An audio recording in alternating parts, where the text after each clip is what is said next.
बिस्मिल्लाहिर्रहमानिर्रहीम। अस्सलाम वालेकुम। ये आपकी स्क्रीन पर जो मनाज़िर चल रहे हैं, जाहिर सी बात है कोई भी शख्स होगा उसको देखकर दुख होगा कि ये जिस तरह इजराइल ने 24 घंटे के अंदर अंदर सारी पोर्ट्स को उड़ा दिया है और शाम की नेवी के तमाम शिप्स को तबाह करके रख दिया है, और बिल्कुल आप ये समझ लीजिए कि उनको 80 साल पीछे धकेल दिया है, और ये सिर्फ 30 सेकंड में हुआ। दुनिया में कोई इसका बदला नहीं ले सकता। लेकिन इस सारी सूरत हाल में यमन ने इजराइल से और अमेरिका से इसका जो बदला लिया है अपनी कैपेसिटी में, वो बड़ा ही अजीबोगरीब और लाजवाब है।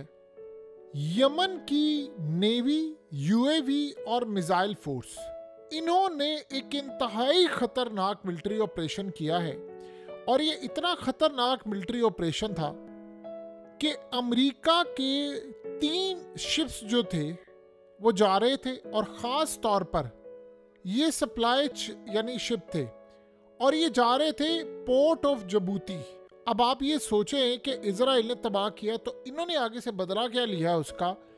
इन्होंने पोर्ट ऑफ जबूती यानी जबूती की जो पोर्ट है वहाँ से जा रहे थे, तो इन्होंने ये जो सप्लाई शिप थे, इन्होंने अमेरिका की फ़ौज और ये तमाम और इजराइल को आगे चीज़ें सप्लाई करनी थी, इन्होंने उनको टारगेट किया बुरी तरह मिसाइलों से, ड्रोन से, और इतनी तबाहकुन यानी आप सोचें सूरत हाल थी। इसके अलावा इन्होंने किया क्या कि अमेरिका के 2 डिस्ट्रॉयर आए बचाने के लिए गल्फ ऑफ एडन के अंदर, इन्होंने उसको भी तबाह कर दिया। अब आप इमेजिन कर लें कि वो शिप को बचाने के लिए आए, पहले शिप को ये यानी सप्लाई जो थी वो उनकी फ़ौज का, नेवल का और इजराइल के लिए माल जा रहा था, उसको उन्होंने उड़ाया। उसके बाद वो बचाने के लिए इन्होंने अपने डिस्ट्रॉयर भेजे कि भाई हम जा रहे हैं इसको तबाह करने के लिए। उन्होंने उसको भी हिट किया, और इतनी बुरी तरह उसको हिट किया मिसाइल और ड्रोन से, और उन्होंने कहा कि हमने अपने टारगेट को मुकम्मल तौर पर हिट किया है। और ये गालिबन उन्होंने शाम की जो नेवल फोर्स तबाह की है उसका उन्होंने कमाल बदला लिया है। अब आप ये सोचें कि सारी सूरत हाल में अगर मामला यहाँ तक हो जाता तो चले समझ आती।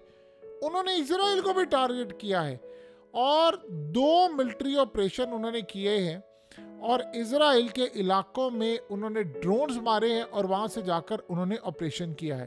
और उन्होंने कहा है कि अब इस सारी सूरत हाल में जो खेल ये करने जा रहे हैं यमन के खिलाफ, हम उसके बाद अब जो सरप्राइज़ इनको देंगे, ये ना तो शाम है कि आप आएंगे और इसको तबाह कर लेंगे, क्योंकि आपको पता है कि इस वक्त इजराइल एक प्लान बना रहा है। मिसाल के तौर पर नेतन्याहू अभी आया और उसने आकर ये कहा है कि शाम के अंदर जुलानी को वार्निंग दी है। ये ज़रा आप सुनिएगा क्या उसने कहा। उसने कहा कि जुलानी को वार्निंग देते हुए कहा है कि हमें इतलात है कि ईरान को यहाँ से इस्टेब्लिश किया जा रहा है। ईरान की एम्बेसी खुल गई है शाम के अंदर।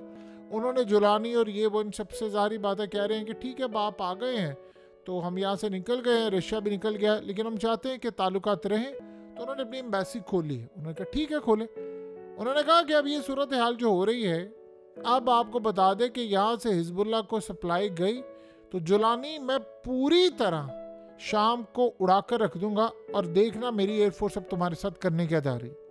और जुलानी ने आगे क्या कहना, उसने कहना है माई बाप बिल्कुल आप जैसे कहेंगे वैसे करेंगे, आप छोड़ें। आपने हमारा शाम का इलाका ले लिया है, 450 हमले कर दिए, हमारी नेवल फोर्स तबाह कर दी, हमारी एयरफोर्स तबाह कर दी, हमारे जहाज़ तबाह कर दिए, हमारे मिलिट्री बेसिस उड़ा दी हैं, हमारे इलाके फतह कर लिए हैं, गोलान हाइट्स आपने ले लिए हैं। हमने कुछ कहा आपको? हमने कहा कि हम इजराइल के खिलाफ लड़ने के लिए जाएंगे? हमने कहा कि चलो अब तो शाम फतह हो गया, चलो अब इजराइल चलते हैं? हमने तो गज़ा में तो क्या दूर जाना, हमने आपको एक दफ़ा भी कहा कि हम यहाँ पर करें? हमने कुछ भी नहीं कहा। सो इस सारी सूरत हाल में आप बेफिक्र हो जाएं। यानी ये एक तंज के तौर पर कहा जा रहा है कि उसकी जानिब से कुछ नहीं हुआ। अब उन्होंने क्या कहा है कि हम तबाह करने के लिए आ रहे हैं। अब खाली वो ये नहीं करने जा रहे, अब असल में एक दर्द सर बना हुआ है इजराइल के लिए यमन, कि यमन का कुछ करना पड़ेगा। उन्होंने अमेरिका को कहा है कि इसका कुछ करना पड़ेगा। ट्रंप के आने में अभी तकरीबन आप समझ लें 1 महीना और चंद दिन बाकी हैं, तो उसने भी हलफ उठाना है। तो इस सारी सूरत हाल में क्यों ना हम यमन का भी सफाया कर लें। आप अंदाज़ा करें, आप गौर करें ज़रा चीज़ों पर क्या दुनिया में किसी ने सोचा था कि ट्रंप के जीतने के बाद इतना कुछ बदल जाएगा, इतनी तबाहकुन सूरत हाल हो जाएगी?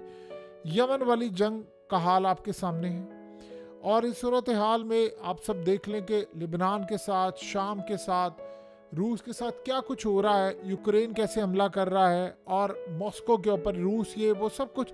तो अब असल में वो ये सोच रहे हैं कि अभी ट्रंप के आने में टाइम है, क्यों ना हम इसका फ़ायदा उठा लें। 40 दिन के अंदर बहुत कुछ बदल सकता है। और इस सूरत हाल में अगला प्लान उनका ये है कि इराक में 11,000 के करीब फाइटर्स जा रहे हैं, बिल्कुल ये शाम की तर्ज के। और वो कह रहे हैं कि एग्जैक्टली इसी तर्ज के फाइटर्स जो है वो अब हम ईरान में रवाना करें, और ये ज़रा यमन के होशियों को तो ठिकाने लगाओ। इन्होंने हमारी नाक में दम किया है, क्योंकि अभी तक रेड सी क्लियर नहीं हो रहा। तो अब वो प्लान ये कर रहे हैं कि यमन के साथ वहाँ पर अंदर से एक लड़ाई करवाई जाए और वहाँ पर वो मामला रखा जाए, क्योंकि इनको तो हमने छोड़ना नहीं है।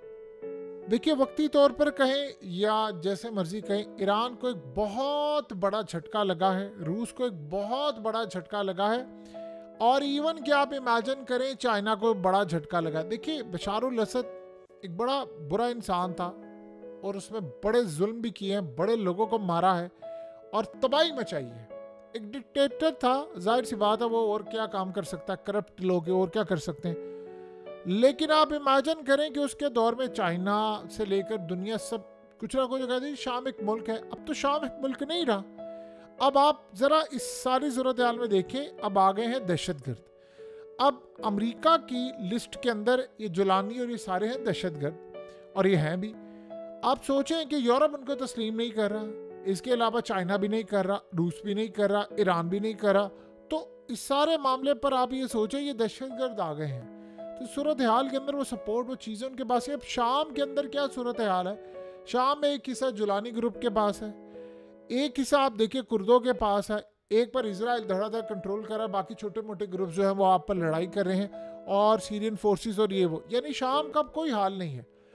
और शाम यहाँ से जब उठेगा और आगे किस लेवल पर जाएगा वो आप देख रहे हैं। अब उन्होंने कहा शाम को तो हमने ठिकाने लगा दिया है, ये इराक से पहले हम यमन को क्यों ना ठिकाने लगाएं? ये खाली ऑपरेशन से नहीं होगा।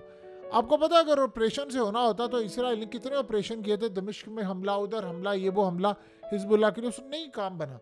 तो उन्होंने अंदर से ये तुर्की की मदद से लड़ाई करने वाले बागी शागी तैयार किए, और आप देख लें सूरत हाल क्या है।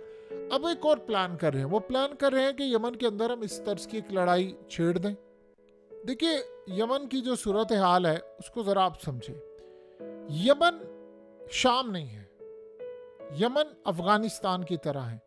ये लोग एक दफ़ा किसी तरह लड़ पड़ते हैं तो मामला इनका बड़ा डिफरेंट होता है। हत्ता कि अफगानिस्तान में भी इन्होंने बड़ी कोशिश की थी, आपको पता है कि किस लेवल पर जाकर ये मामला होता रहा, और पंजशीर के मामले पर क्या लड़ाई होती रही। यहाँ पर भी सूरत हाल ज़्यादा मुख्तलिफ नहीं है, वो भी लड़ने वाले हैं। लेकिन अब इसराइल का प्लान ये है कि मॉडल ये है बड़ा कामयाब, ये तुर्की में भी लाया जाएगा, ये ईरान में भी लाया जाएगा। सबसे ज़्यादा ख़तरा है ईरान का। तो अब इस सारी सूरत हाल के अंदर वो इसको करने को तैयार है, और वो कह रहे हैं कि अमेरिका को उन्होंने जबूती पोर्ट से निकलते हुए शिप्स को उड़ाया है, और अमेरिका के डिस्ट्रॉयर को उड़ाया है, और उसी दिन आप ये देखें कि उन्होंने इसराइल पर भी हमला किया है। तो इस सूरत हाल में अब नेतन्याहू ये चाह रहा है कि शाम की तर्ज का एक रिपीट टेलीकास्ट को, एक एपिसोड जो है वो हम यमन के अंदर भी करने की कोशिश करें। एक फार्मूला, आप कुछ भी कहें, इसराइल उसमें कामयाब हुआ है। एक तो वो फौजें खरीदने में कामयाब हो गया है, यानी आप ये देखें कि हिजबुल्लाह के अंदर भी उसने अपने लोग भर्ती किए, ईरान के अंदर भी किए और शाम के अंदर भी किए। वरना इस्माइल हानिया से लेकर हसन नसरुल्लाह और ये सारे किस तरह मारे गए हैं वो आप उसका अंदाज़ा लगा सकते हैं कि अंदर की मुखबरी के बगैर तो ये काम हो नहीं सकता था। वो कह रहे हैं कि अगर हम यहाँ तक जा सकते हैं, शाम पूरा फतह कर सकते हैं, शाम के इलाकों को हमने टेक ओवर कर लिया है, तो क्या हम एक मामला यमन के अंदर भी कर दें? तो यमन के साथ भी वो सब कुछ करने की तैयारी कर रहे हैं। क्या लेवल होगा, कामयाबी कितनी मिलेगी, ये कुछ नहीं कहा जा सकता। देखिए, दुनिया में किसी ने ये सोचा नहीं था कि 8 दिन के अंदर शाम फतह होगा। शाम फतह होने के बाद इसराइल अचानक आएगा, 450 हमले करेगा, air force, military base, naval base, सब कुछ मुकम्मल तौर पर तबाह कर देगा। क्या किसी ने सोचा था? और उसके बाद आप ये सोचें कि अब अमेरिका और इजराइल की फोर्सेस अब मुकम्मल तौर पर प्लान बना रही है कि इराक के अंदर भी ये काम करना है और ईरान में भी ये काम करना है। बहरहाल यमन एक आखिरी लकीर खड़ी हुई है। जहाँ तक बात है, देखिए ईरान जाहिर सी बात है इस वक्त डिफेंसिव मोड में आ गया। पहले वो अग्रेसिव था, उनको एक बड़ी शिकस्त हुई है शाम के अंदर और रूस को भी हुई है, और उनको अब अपने अंदर जाहिर सी बात है ख़तरा है कि रूस में और ईरान में करने की कोशिश है।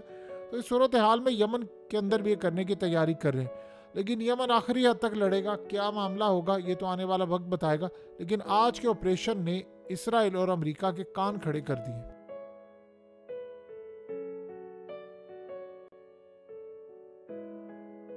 हकीकत टीवी को सब्सक्राइब करना मत भूलें, वीडियो को लाइक करें, शेयर करें और कमेंट सेक्शन में अपनी राय का इजहार ज़रूर करें।